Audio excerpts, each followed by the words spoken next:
Kan, kau dengar le. Bang boleh tu. Kau dengar le. Kau dengar le, berarti kampung ini i berada matang lubang dua. Matang lubang dua.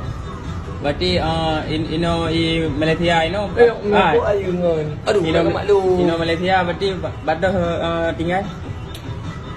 Sepang tamal barang tu sudah hambuk. Long dah yang tinggal jamu yang lu pungo. Inam dah lu pungo. Kan anggo lu dolar. Kudu ka pungo, berarti kan. Mek betul ke ya? Mana? Okey kau berap. Okey malema, okey nama ke no. Kau anggo berarti Ha? Tengok ke kapal? kau dengar le. Berarti badah nak keluarga kah yang kita hubungi ni. Anak-anak kemun masa cik abang. Manum je. Bukan mau pim dengan ulau buko. Sonan ni. Ziana Abbas. BTS.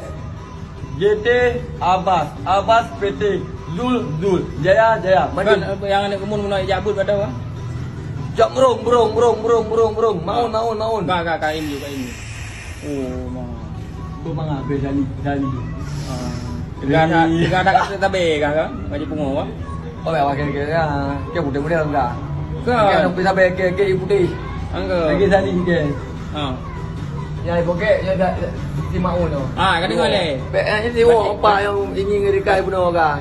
Kau api Berarti mutu na kampung, ati mo kampung. Ang